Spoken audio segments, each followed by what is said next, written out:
Assalomu alaykum. Va alaykum assalom. Yaxshimi mama? Yaxshi.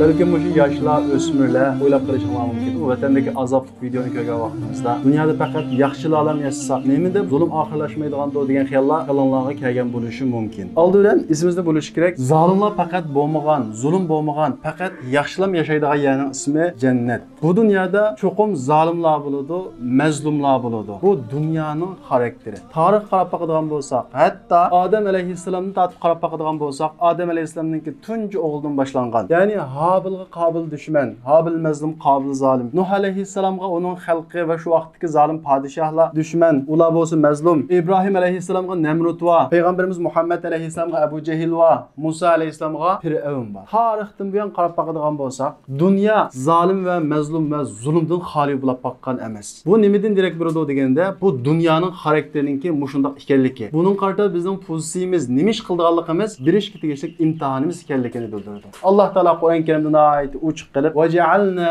بَعْضَكُمْ لِبَعْضٍ فِتْنَةٍ Biz dünyada sizlerinin bazıları imtihan kıldık deydi. Yani bazılar zalim buldunlar, bazılar mezlum buldunlar, bazılar mustabit kanxor buldunlar, bazılar aciz güçsüz buldunlar. Mana muşu sizlerine nispeten bir imtihan. Etesbirun. Bunun karta çidamçın bulalım sizler, sevir kılalım sizler. وَكَانَ رَبُّكَ بَصِيرًا Sizin Rabbiniz bunu kürek durdu. Zalimler kançilik haddini aşkan bolsun mu? Allah Teala zalimlardan ihava emas. وَمَا كَانَ رَبُّكَ نَسِيًّا Rabbiniz o zalimlerin kılınışını unutup qalğan yer yok. Bu buluvatkan işler, bu yürkümüzü izlivatkan periyatlar, piğallar hemmesi bir imtihan. Bu imtihanda bizning qildig'imiz nima? Biz bu imtihanda kuzatuvchi emas, imtihon boshqaruvchi emas. Biz bu imtihanda bizzat imtihon berguchi. Bizning vazifamiz nima? Buning qartan nima ish qilamiz? Zulm ostida qolganlar nima ish qiladi? Buni bilishimiz kerak. Tarix qarab boqadigan bo'lsak, Alloh taolo Nuh alayhissalomdan tortib payg'ambarlarni avatdi, elchilarni avatdi. Ular Allohning oyatlarini shu vaqtdagi xalqqa yetkazdi. Xalq ishonmagan vaqtida, payg'ambarni inkor qilgan vaqtida Alloh taolo o xalqni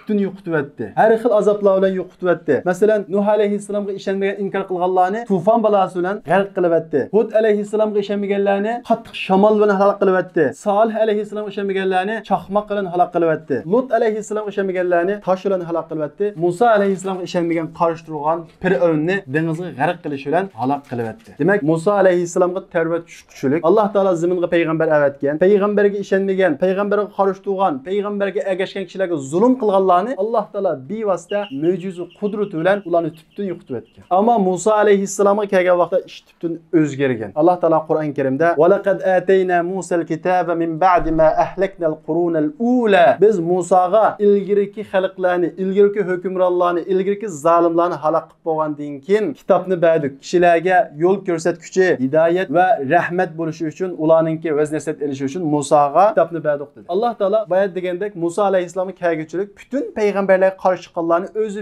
bevosita mo'jizasini halok qildi. Ammo Musa alayhissalom kelgan vaqtida Fir'avnni g'arq qilib bo'lgandan keyin Musa alayhissalomga Tavrotni tushirdi. Uningdan keyin Bani Isroillarga endi sizlarga bir kim zulm qilsa, sizning bu da'vatingizga qarshi chiqsa, sizlar ularga qarshi chiqsizlar, tirikisizlar, jihad qilsizlar deb jihadni yo'l qo'ydi. O'xshamaydigan tartib ma'lum. Ya'ni Musa alayhissalomga Tavrot tushgandan keyin va biz payg'ambarimiz Muhammad alayhissalomning ummatiga zolimlarga qarshi Alloh taoloning farz qilgani ularni tubdan yo'qotib etish emas, bizning qarshi tirikishimiz bo'ldi. Shunga payg'ambarimiz Muhammad alayhissalom Abi Sa'id al-Khudri radhiyallohu anhu rivoyat qilgan hadisda "Ma ahlakallohu qawman va la qarnan va la ummatan va la ahli qaryatin mundu anzala at-Tavrata ala wajhil ard bi'azabin minas sama." Alloh taolo bir millatni, bir ummatni, bir hukmronlik, bir podshohlikni va yoki bir mahalla kentini Tavrotni tushirgandan keyin zaminga halok qilib olmadi. Osmondan azob tushirib, ularni halok qilib olmadi, tubdan yo'qotib olmadi. Maymunga aylantirayotgan bir qavmdan boshqa. Alloh taolo Qur'on Karimda "Va laqad atayna Musal kitab min ba'di ma ahlaknal qurunal ula basaira lin-nas va hudan va rahmatan la'allahum yatadhakkarun" degan mayatni o'qidi payg'ambarimiz Muhammad alayhisalom. Ya'ni Alloh taolo Musa alayhisalomga Tavrot tushirib bo'lgandan keyin Alloh taolo mo'jizaviy xarakterda u islomga qarshi chiqqan, shu Alloh tushirgan tavhidga qarshi chiqqan xalqni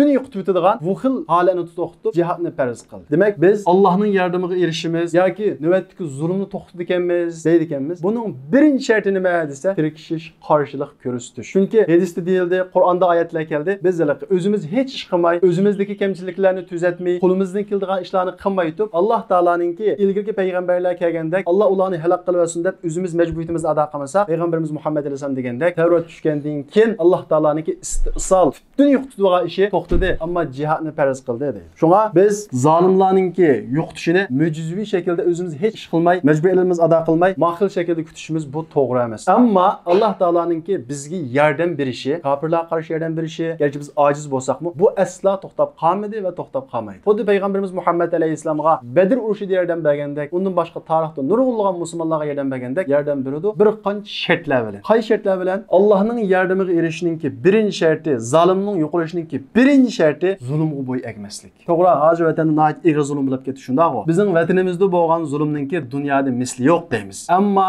biz zulmga qarshi, dinimiz qarshi elib berilgan u harakatlarga qarta zulmga bizdek bo'y ekkan millat nayt kam biladi. O'ylab baqaylik, namozimizni cheklasa, masjidlarimizni chaqsi sukut qildik, ayollarimizning ustidan hijobni sukut qildik, bolalarimizni diniy o'qitishni cheklasa sukut qildik. Hammaga bo'y egdik, shubhadik. Eng oxir nima ketib to'xtadi? Jinimizni oldiga yakib to'xtadi. Asli Allohning yordamiga kelishning sharti bizning e'tiqod qilgan dinimiz qarshi, bizning namozimizni cheklasa, masjidimizni cheklasa, uning qarshi bir tirkishalgan bo'lsa, uning qarshi bir qarshilik bildiralgan bo'lsa, u vaqtda Allohning yordami ketdi. Qur'on-i Karimda Allohning yordami kelgan. Ashabul Kahfi, Ashabul Uxdud, hatto Ibrohim alayhissalom barliq payg'ambarlarning qissasini o'qib baqadigan bo'lsa, Allohning yordami qachon kelgan? Ular hech ish qilmay turgan vaqt kelganmi? Yo'q. Ular quldan kelgan ashyoning hammasini qilgan vaqtida, ondan keyin Allohning yordami kelgan. U kofirlarni qancha kuchli bo'lsa-mu birdan yo'q qilib qodir Alloh taolo. Alloh taolo Qur'on-i Karimda nayt uchiq qilib, "Va law yasha'ullohu lan tasara minhum." Agar Alloh xolisa, ularning ustidan Alloh nayt tez g'alaba qiladi. Ya'ni u biz cho'ng ko'rgan u zolim Xitoylarni Alloh taolo birdan yo'q qilib o'talaydi. Nima uchun yo'q qilmaydi? Nima uchun bu zulm uzraydi? Walakin liyabluwa ba'dakum bi ba'd. Alloh taolo bizni imtihon qilish uchun. Biz Allohga iymon etdik dedik ya. Ey Alloh, jannatga ishondik, do'zaxga ishondik dedik ya. Endi bu gapimiz rostmi, yolg'onmi? Agar rost bo'lsa, Alloh yo'lda tirikishimiz, azarlik, qurbonlik beralaymiz. Mushu gapimiz rost bo'lsa,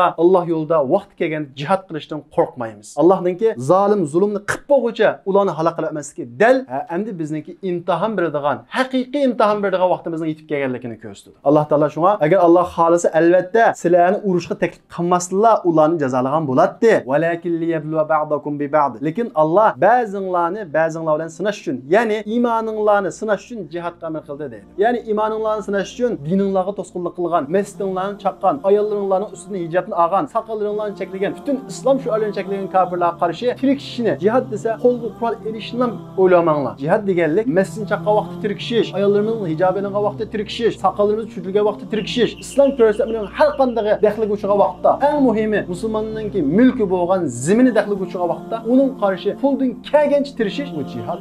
Shuning uchun Alloh taolo ey mu'min bandam, endi sen imtihon berdigan keldi. Agar men sana iymon etdim dediğin gaping rost bo'laman bo'lsa, sen u o'zingning qimmat qarshida, o'zingning iymoni daxliga uchursa, sukut qilmaysa, bo'y egmaysa, agib o'tib ketmaysa, qochmaysa, uning qarshi tiriksa, agar tirikshasang, sen ey Alloh, biz sana iymon etdik, jannatga iymon etdik degan bu gapingda rostchil bo'lsa, chunki Alloh taolo Qur'on-i Karimda "Vallazina qutilu fi sabilillahi fala yudilla a'malahum." Alloh yo'lida o'ldirilganlar, ya'ni shahid bo'lganlar, Alloh ularning amalini faqat zayi qiladi. Biz vatan qarab baqaylik, zaziramda chet elga chiqib qo'yib, nurg'un narsani his qildik. Ammo kashki shu vatandagi vaqtimizda his qilgan bo'lsa, biz o'limdan, Alloh yo'lida jafo tortishdan ajoyib qechibdik. Jinimizni saqlashni, o'zimizga daxl etmaslikni, melimizga daxl etmaslikni ajoyib afzal bilibdik. Shuning uchun hammamizda bir xil ehtiyot tavsiyasi avj oldi. Qarshilashish, tirikishishdan qo'rqdik. Biz bunda iymonimizningki bir isbotlaydigan yerda isbotlamay turib, Alloh bizga qachon yordam qiladi? Allohning yordami kam edi desak, loyiqmi biz shunga? Payg'ambar alayhissalatu vassalam edi shunga ochiq qilib, "Idza tabaya'tum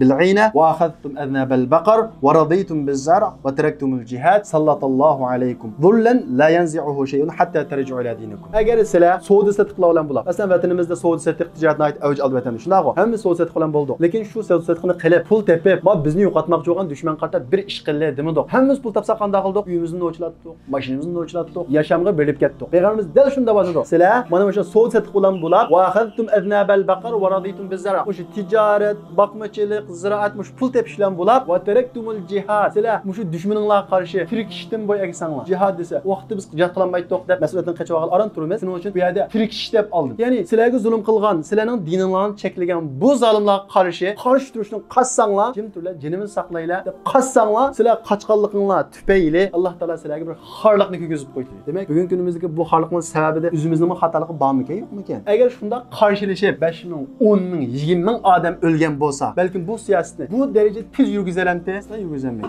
Demak, sukut qildik. Allohning degani bo'yicha bizning dinimizni to'sqan bu zolimlarga qarshi tirkishdan qo'rqdik, qochdik. Payg'ambarimiz Muhammad alayhisalom hadisida degani bo'yicha Alloh taolo bizga xorliqni ko'gizib qo'ydi. Bizning e'tiqodimizni cheklagan, ayollarimizni hijobni olgan bu kofirlar oxiri jinimizni olmoqchi bo'ldi qilmaydiganligini tushunib yetdi. Demak, biz zolimni yo'qolsin, bu zulm ko'tarilsin deydi ekanmiz. Bir narsa hammamizning kallasida aniq bo'lishi kerak. U bo'lsinmi tirkishish, qorishtirish, qo'limizning kelsa, vaqti kelsa jihad qilish. Ya'ni biz hozir ojizay deb agilib o'tib ketish bu aslo to'g'ri emas. Ammo biz jannatga ishlaymiz deb turib, undan qochdik. Hayotlikni afzal ko'rib qoldik. Shunga Alloh taolo bizga yordam bermadi, zolim yo'qolmadi. Hadisda payg'ambar alayhisalom hatta tarji'u ila dinikum deb qo'ydi. Ana shunda dininglarni himoya qilishda, zimininglarni himoya qilishda, ana shunda isyonkor, o'zinglarni qo'g'daydigan, dininglar uchun uni to'sqan kishilarning qarshilashini yanmaydigan mana shunday bir holatga qaytmoqchi. Mush to'g'ri dininglarga qaytmoqchilik Alloh taolo ustidan u xalqni ko'tarmaydi dedi. Ikkinchi sharti dinimizda mustahkam turish. Bizga zulm avg'an siri bizga har xil shubhalar kelishga boshlaydi. Hatto ba'zilar shu dinimiz tufayli mush zulm qilgandek, agar dinimizdan chiqib ketsak, dinimizni tashlasak, bu zulm ko'tarilib ketilgandek mushundaq vasvasalar kelishga boshlaydi. Bu shaytonning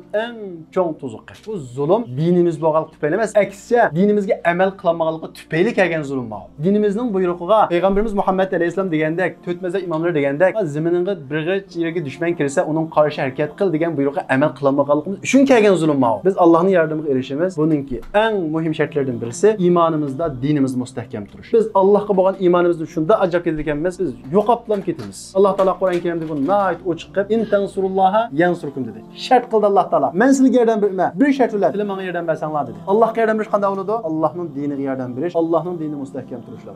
Yana bir oyatda Alloh taolo Allah o'zining diniga yordam bergandan keyin yordam beradi. O'zining dinida mustahkam to'g'ri odamga yordam beradi. O'zining e'tiqodi, iymoni uchun qurbonlik bergan odamga yordam beradi. Men musulmon deb qo'yib, men mu'min deb qo'yib, o'zining iymonini mustahkam turolmasa, besim kelsa, egilib ketsa, janna avlo bilsa, kichib bitgan, tushib bitganning hammasi tushib bersa, Alloh taolo odamga qanday yordam beradi? Qur'onning hukmi bo'yicha ularga Alloh taolo yordam bermaydi. Chunki Alloh taolo diniga, Allohga yordam bergandan Alloh yordam beradi. Bu Allohning yordam berishining eng muhim shartlaridan birisi. Uchinchisi taqvodorlik va ruhiy jihatda o'zimizni tayyorlash. Biz hammamiz Allohdan bir yordam kutamiz. Biz yordamga loyiqmi? Biz yordam uchun o'zimizni qanchalik tayyorladik ruhiy jihatda, ibodat jihatda. Biz har cho'ng gap qilamiz. Alloh yo'lida ani qilsak, bir yo'l ochilsa, shu zolimlarni yo'qotadigan bir yo'l ochilsa, harakat qilsak, biz shunun qanchalik tayyor. Alloh taolo payg'ambarimiz Muhammad alayhisalomga elchilik vazifasini yuklagan vaqtida iqro'ting kilam tushgan oyatining bo'ldi. Ya ayyuhal muzammil, ey yo'g'uvag'uchi, qumul layla illa qalila. Kechida turib namoz o'qi dedi. Rasulullohga iqro'ting kin ikkinchi qatim tushgan oyati kechida turib namoz o'qi. Nima uchun kechida turib namoz o'qi? Ruhiy jihatdan tayyorlan. Inna sanulqi alayka qawlan thaqila. Chunki biz sana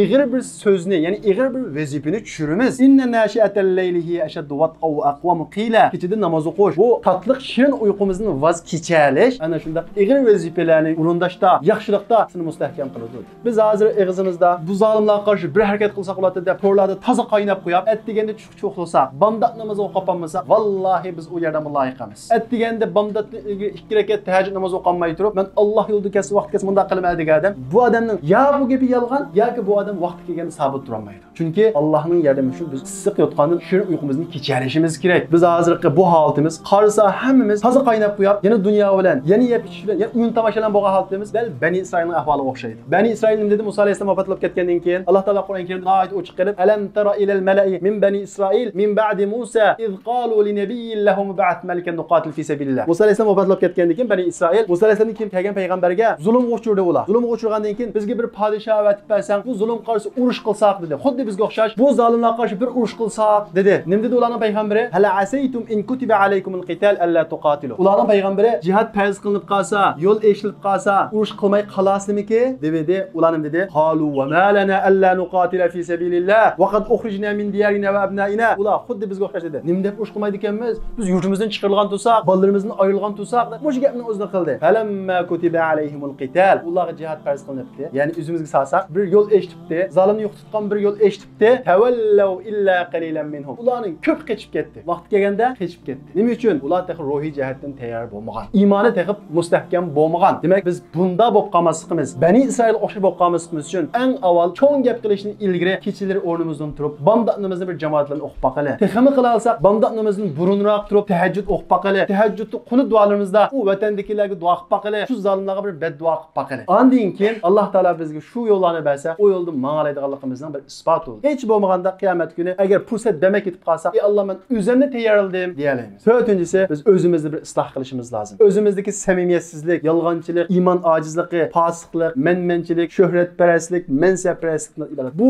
illatni o'zimizni tozalashimiz kerak. Biz o'zimizning bu illatni tozalamay turib, hargiz Allohning yordamiga erishamaymiz. Alloh taolo Qur'on Karimda ayt ochiq qilib, "Innalloha la yughayyiru ma biqawmin hatta yughayyiru ma bi anfusihim." Ular o'zidagi, nafsidagi, ruhiyatidagi o kasallarni o'zgartmay turib, Alloh taolo ularning ahvolini o'zgartib qo'ymaydi deydi. O'z ara shunda birisining qilgan ishiga bizning ismimiz chiqmayotganda bo'lmagan. Bu tafriqchilik bizning aramizda butgan, bizning ahvolimizni vallohi Alloh taolo o'zgartib qo'ymaydi. Bu Qur'onning hukmi.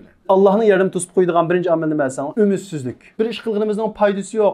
Bu xil umidsizlikka tushishimiz Allohning yordami to'sib qo'ydigan birinchi omil. Chunki umidsizlik nimaning mevasi? Iymonsizlikning mevasi. Bir odamning qalbida Allohga bo'lgan ishonch tuvalligan vaqtda umidsizlik qoplaydi. Shunga Alloh taolo Qur'on Karimda "Va la ta'asu min ruhillah innahu la ya'asu min ruhillah illa al-qawmul kafirun." Allohning ki rahmetidan, Allohning yordamidan asla umid uzmanglar. Allohning bu rahmetidan yordam umid uzish kimninki? Sifati kafirlarning sifati. Kafirlar umid uzdi Allohning yordamidan, nusratidan deydi. Shunga asla va asla umidsizlanmaylik. Qo'limizdan nima kelsa shuni qilaylik. Biz qo'limizdan hech ish kelmay turib umidsizlikka bitib ketsak, qiyomatda bu o'zrimi bo'lanmaydi. Alloh taolo bizni faqat sabab qilishga buyurdi. Natija zolimning yo'qolishi bu Allohning ishi. Ayni davrda payg'ambarimiz Muhammad alayhisolamga bir bo'lib kishilar, "Ey Rasululloh, biz bilan jihadga chiqamiz" deb Rasululloh jihadga chiqib bo'lgandan keyin Rasulullohning qishiga qarab shunda deydi. Alloh taolo ularga bir dona savolni tashlaydi. "Walau aradul khuruj la'addu." Ey Muhammad, ularning asli jihadga chiqish niyati bo'lsa, tayyorlik dedi. Demak, tayyorlik qilmaganligi, garchi jihadga chiqmagan bo'lsa-mu, qo'ldan keladigan ishni qilib turmaganligi uning jihad qilmayotganligining bir isboti qilib ko'rsatib qo'ydi. Demak, biz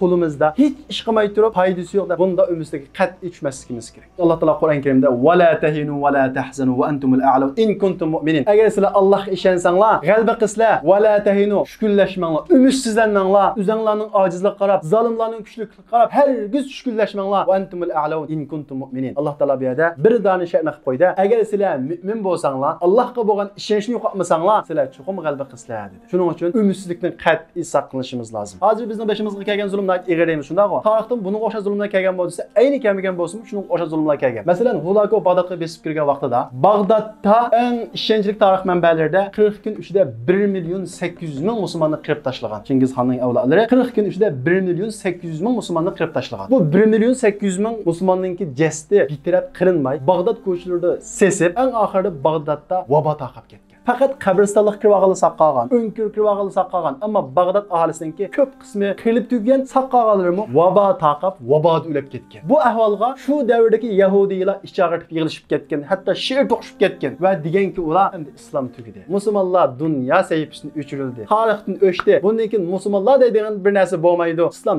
tugadi deb baho berishgan. Lekin islom tugadimi? U tugadi degan musulmonlar tugamaklik, aksicha shu vaqt zolimlarning ta'sirimi qolmoqlik hozir. Demak, umidsizlik qat'iy yo'l yo'q. Ana shundaq zolimlarga halok bo'lgan. Ikkinchisi, ya'ni Allohning yordamini to'sib qo'ydigan ishlarning ikkinchisi o'limdan qo'rqishimiz, dunyoni yaxshi ko'rib ketishimiz. Biz bayatimi dedik, vatanda bizga nima uchun Alloh yordam qilmadi dedik. Biz o'limdan qo'rqdik. Ya'ni dinimiz cheklansa, maslimiz cheqilsa, olim ustozlarimiz tutilsa, hatto olim ustozlarimiz akirib ketib, o'ligini topshirib bersa, uning qarta hech qanday qarshilik bildirmadi. Nimishqa gap qilsa, biz nima akirib ketamiki, biz nima o'ltirib o'tamiki deb o'limdan qo'rqdik. Dunyoni yaxshi ko'rdik.